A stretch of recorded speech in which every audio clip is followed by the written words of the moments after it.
Very sad day today. It is the last broadcast, the last podcast of Stuttering John Melendez. I know some of you people don't partake, you don't dabble in the Dabbleverse. So maybe it doesn't mean much to you, but it means a hell of a lot to me. Not really. But I figure since I've been involved and I will be bringing suit against Mr. Melendez when he's through with his current lawsuit, perhaps in tandem with another lawsuit that he's going to get handed by Shuley. So he'll be busy. Maybe he'll just be too busy with lawsuits defending himself to even do a podcast. But yes, he has said that today will be his last podcast. That's it. He's canceling, unsubscribing from all of his social media accounts. And it's the last you're going to hear. You won't have John Melendez to kick around anymore, as Richard Milhouse Nixon once said. Although he said Richard Nixon, not John Melendez. That would have been really crazy back in the 70s if he would have said that. But yeah, so later today, I guess he will be doing his last show. I'm not like these guys that say I never watch. A lot of these guys, they do these shows. They're kind of a joke to everybody. And when they talk about these other shows, they seem to know everything about them, but they have to add in that I never watch. I wouldn't watch. I wouldn't waste my time watching that. I watch. I have a bunch of monitors here. I put one of the shows down there. Like I'll be watching John Melendez. And this screen will have Battlefield 6. And I'll play and I'll listen and I'll laugh and go, what an asshole. But yeah, if anyone says they don't watch, they're lying. And that goes without saying with John, because everything he says is a lie. But what is everyone going to do? That's the big question. What will everyone do when John picks up his big top, packs it up, and drives off into the sunset? Him and his 2 or 3 retarded cohorts riding off into the sunset like some brain-damaged Western. I personally believe that he will be back tomorrow. Yeah. There's a lot of people betting on when he will return. Will he take a bunch of time off? Will he never come back? And a lot of speculation. I am going on record as going, he will be back tomorrow, Friday. This John Melendez needs money desperately. He doesn't have a source of income. I've heard him talk about a pension, some type of pension, and I don't even know if you're vested to get a pension, a full pension, at 60. I think you have to be 65 in many cases. I'll show you a little something that I received yesterday. Yesterday, I got this. And, get back in there. My legal documents. So I get this, and it says, potential private retirement benefit information. This is through SAG-AFTRA, the Screen Actors Guild, and the American Federation of Radio. It's the radio version of the Screen Actors Guild. And I belonged to AFTRA for many years. Many years. I don't know if John belonged to AFTRA when he was with the Howard Stern show. I don't think an intern belongs to the union, but he might have. I don't know for sure. Your pension is based on how much you made and how much time you had vested in the union, in that particular union. So I had a lot of time and I made a lot of money when I was with AFTRA. And my thingy is $3,000.16 a month. It's not a lot of money. It's not a lot. I didn't even know I was going to get this. When I had my last birthday a few days ago, it starts a bunch of wheels turning as far as retirement things go and benefits and, allocations that you can get. And I didn't even know about this. Didn't think about AFTRA or anything. And this works out to be, what is it? 12, 24, 36, $36,000 a year. Not bad. A little extra for the Denali payment, shit like that, electric bill, and a few things. It's nice. It's nice to get every month $3,000 or $3,016. I thought it was 16 cents. And it's a monthly payment. That's good. Good for me because I have a job at the #1 conservative talk radio station in the country. I'm #1 rated in my time slot. And, I don't really need it. But it's nice. But that's all I get from my time as an AFTRA member. If John can survive on at most $3,000 a month, hey, God bless. But getting back to the original, he needs money. He can't just, his stand-up, this guy doesn't make squat doing stand-up. He just doesn't. Club owners know. He might be able to fool club owner once, maybe twice, based on his name and reputation with the Howard Stern show many years ago. But, fool me once, shame on you. Fool me twice, won't get fooled again, as George W. Bush said. So that's not going to make enough money to pay the bills.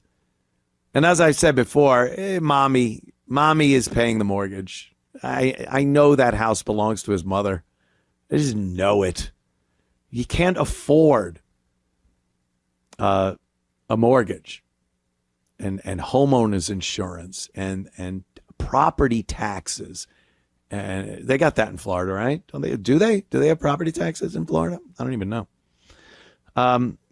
Anyway, he needs the money. Even the $2 super chats, which you dummies insist on giving him, he's made more money in broadcasting in his super chats because of people like Carl on Who Are These Podcasts and Shuley on Uncle Rico and all the other shows that pop up and talk about, the ones he complains and bitches about and wants to sue and strikes their channel and shuts them down.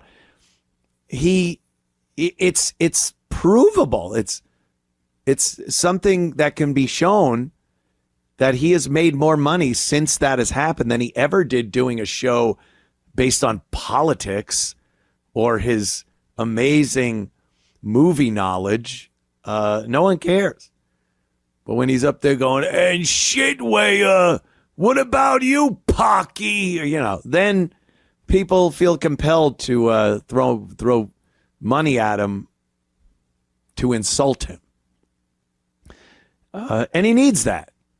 Why else would you go on and let people insult you, your family, for $2?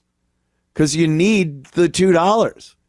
There's another part of it too. It's because he's an attention whore. He wants to believe he is still Stuttering John from the 90s, early 2000s, Howard Stern show. He's not. He's not. None of us are the same people we were back then. I'm not the same guy living off my former glory on the Opie and Anthony show. I've moved on. I'm doing other things that are more suited to my age and my current mindset and the political climate around the country and things like that. You know, it would be fun, but it would be a little odd. Wouldn't it be odd? Isn't it odd, if I had a 55-gallon drum with a young woman in it? For the O&A show, that was completely normal. For this, not so much. But John, you know, he just wants to bask in the glory of days gone by. So that's what he does. And he thinks if he does these podcasts, he could reminisce and tell stories about the glory days of the Howard Stern show. And again, it's so buffoonish, it's so pathetic and stupid that people feel compelled to watch. He always says, "Oh, they love me. Look, they're watching me." Yeah, because you're an idiot. People kind of get drawn to watching an idiot. And the $2, you're lucky you're making that, is for people to insult the idiot. You go to a Renaissance fair, they have some guy, and he's an asshole, and he sticks his head through a hole in a big board, and you throw tomatoes at him. And there's a line of people waiting to pay money to throw tomatoes at the fool's face. That's John. That's his show. You don't want to sit down and talk with the fool. You don't put any credence into what the fool is saying.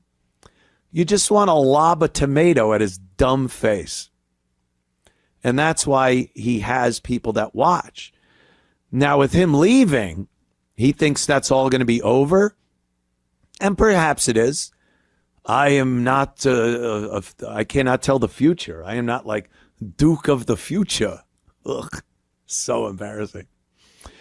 But suffice to say, John's life in and of itself, without a podcast, is still retarded. And he's compelled to put things up online. He says he's canceling his social media. I don't believe that either. He's doing stand-up shows. He's doing conventions. He'll probably get back on Cameo. He'll start that up again to make a few dollars because, again, he needs money very badly. And all those things. It's still the idiot that is John Melendez. So people will be able to comment and play those clips on their various John-centric shows. So he's not really going anywhere. And then his complete out of control way of handling things. We heard yesterday he made 911 calls, emergency phone calls to the 911 system to complain about a DoorDash person or a couple of DoorDash people coming to his door and said they wouldn't leave. They were harassing him and they were delivering things that he didn't order. And yeah, it's a prank. I guess Vince, the lawyer, is playing this prank. I don't know. I'm just, again, speculating. Vince has denied it, but it's what it is. John wants to be this big celebrity. He wants to be an asshole. And people will be compelled to do fucked up shit. I don't agree with it. I don't think you should be doing real life stuff to people you have a problem with that do a show. I had been a victim of that for many years. My brother had to go through shit like that. So I don't agree with that. But I'll tell you one thing you don't do. Tie up an emergency system, the 911 system, with your petty bullshit. And this is the guy that professes to be a tough guy. Yeah? Come over my house. You'll see. What'll we see? You run inside, slam the door, and call 911? A number reserved for people having real emergencies, medical emergencies, car accidents, victims of real crimes. And you feel compelled, you think that what you're going through, this is the mind of a fucking narcissist like Stuttering John Melendez. He believes his problems in life, people coming to his door and knocking on it, merits a call to the emergency network of 911, tying up unbelievably valuable and very scarce resources for his, what? Someone playing a prank on him that won't leave the door. You have a lock on your door, lock it, and go about your business. Go about your business. What are you going to do? You're supposed to be doing a show. I do a show. My dog starts barking. You know what I do? I go, fuck, shut up, dog. And then you just continue doing what you're supposed to be doing, your show. But like I said, he's such a narcissist. He just believes that what is happening to him is of the utmost import and needs to be addressed by the police by tying up a dispatcher at 911. Could you even imagine? Could you even imagine? That's what he does. He's a sick person. People have talked about this mental decline they are seeing over the course of even the last few months. Perhaps some type of dementia. I think a lot of it has to do with his alcohol consumption. I think he's drinking so much at this point that it's having an effect on his body and his mind.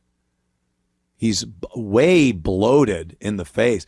And if you're, if you've had some medical problems as he has had, because I know, I've had cardiovascular issues, hospitalized, bypass. You have to really start thinking about your lifestyle choices.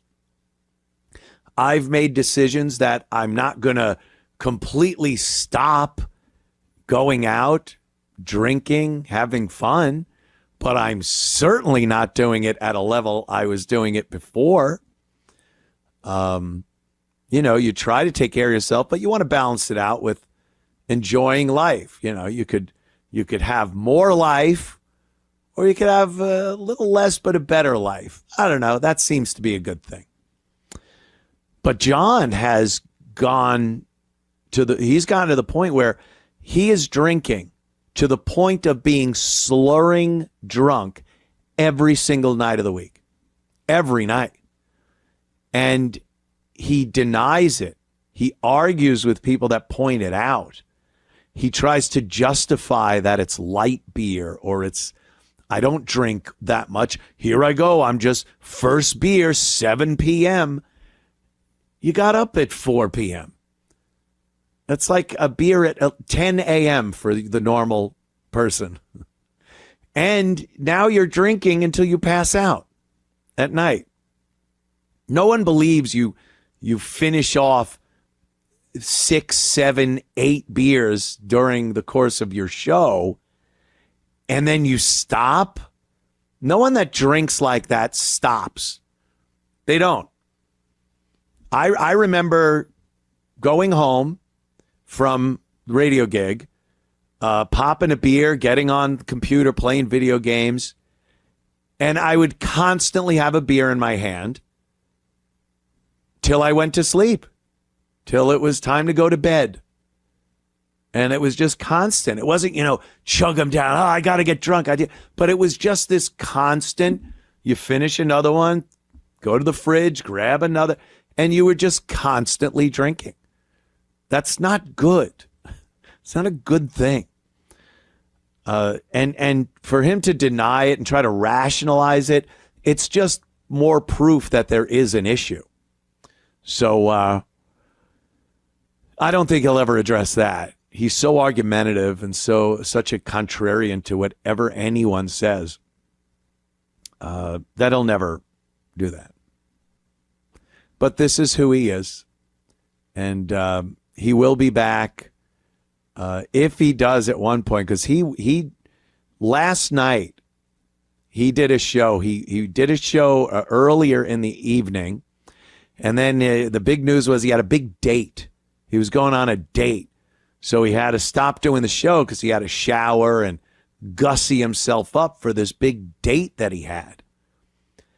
And then what had to be 2 hours, I'll give him the benefit of the doubt. It seemed shorter, but maybe 2 hours later, he's back home doing another one of his shows.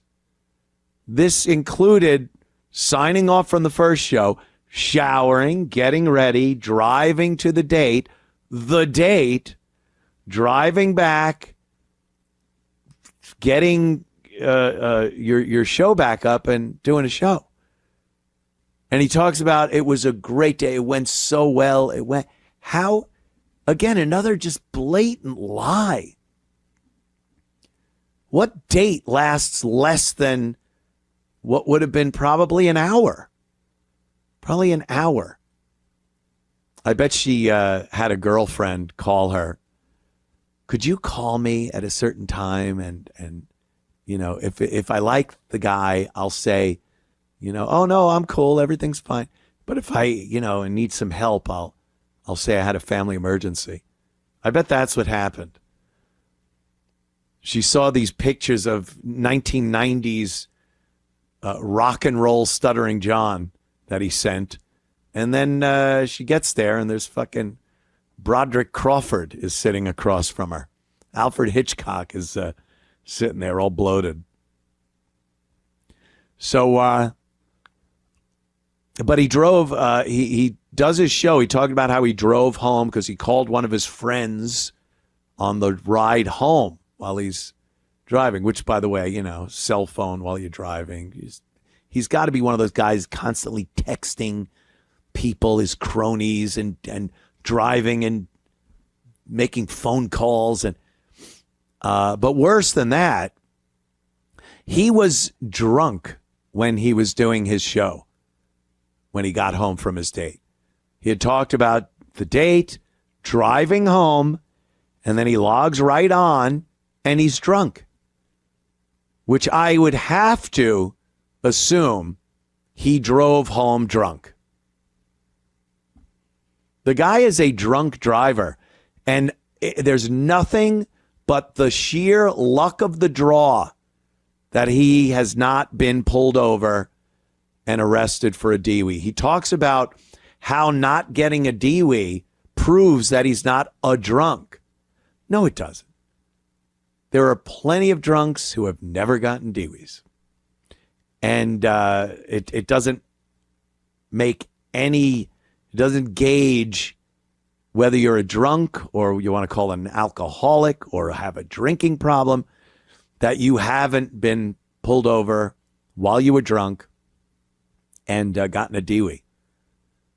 But you keep doing it and the odds go down. And for you getting away with it again, the odds start going down. And this guy, you have to assume that he drives drunk. He gets back on his program. He's drunk. And he just said he just got home from this date and he was driving.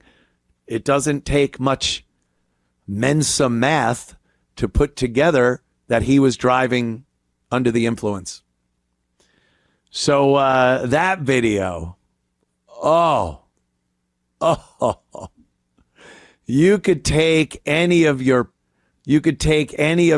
women getting pulled over by the police and getting arrested because they resist getting out of. Take them all. I'll never watch another one again. Just let me see the police body cam video of the DWI arrest of Stuttering John Melendez. Oof.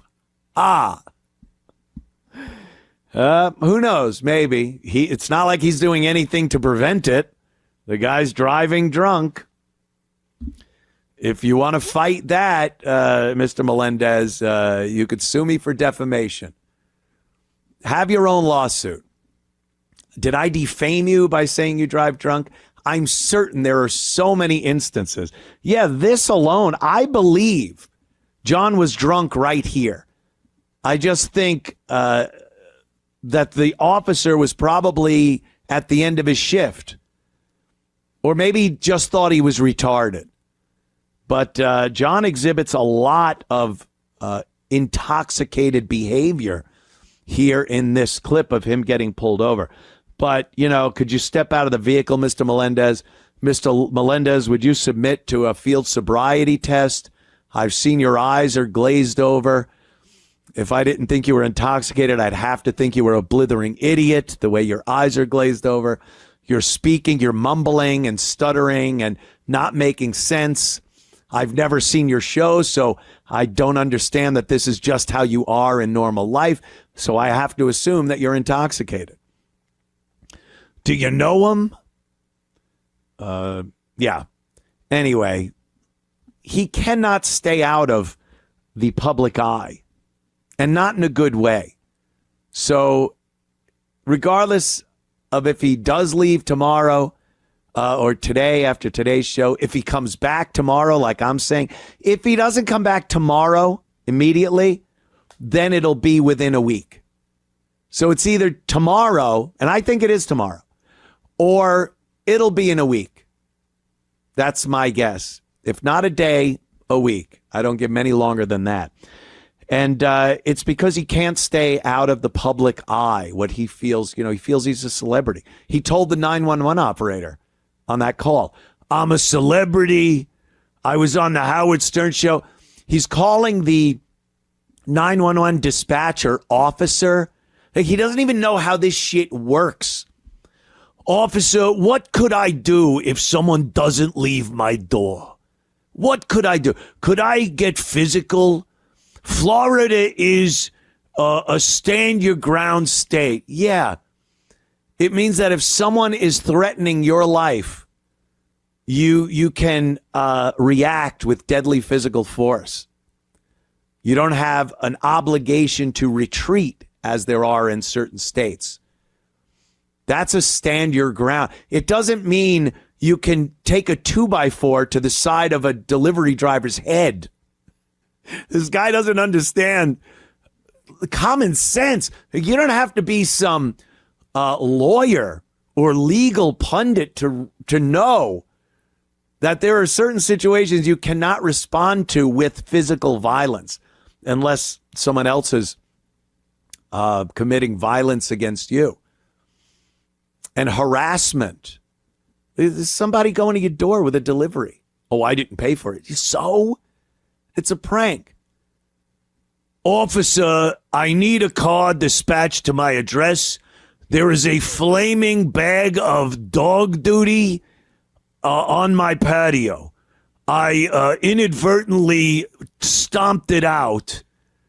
Someone knocked on my door and left flaming dog duty on my stoop. I need a lieutenant, a supervisor at my door immediately.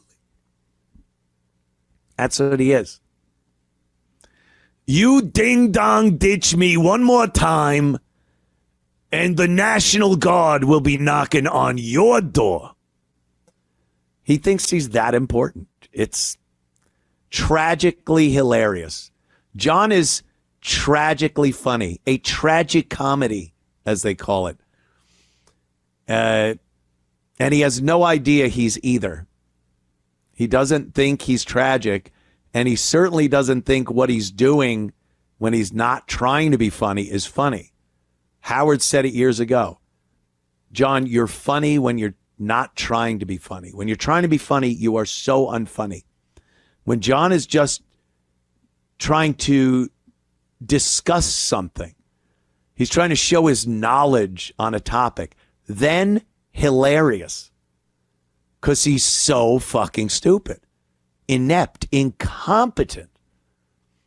And he thinks he'll tell you he's his biggest fan. His freak show of cronies, they'll tell you every show how amazing he is. And then when you see him and what he's like, and you find it funny, you laugh, you're compelled to watch for all the reasons he cannot stand that people are watching him for. I was watching Carl, who had these podcasts a little earlier, and they were playing the 911 tape. And Carl brought up a great point. He said, performative John, the yelling John on his show. Oh, wait, that guy. It's funny. He's performative John. He's an idiot. But what you get in those instances like the cop pulling him over video and this recent 911 call is the actual John, unencumbered by the need to perform.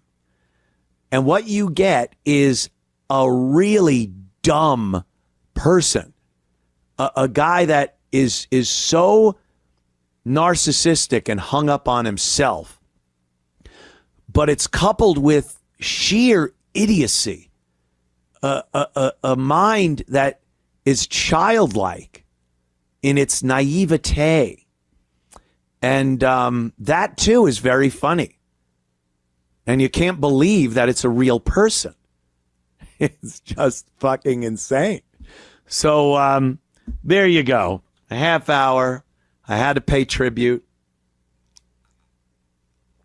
I had to pay tribute to his final show today. Farewell, Stut Joe. Godspeed. We barely knew ye. Salute. There he goes, riding off into the sunset like an idiot.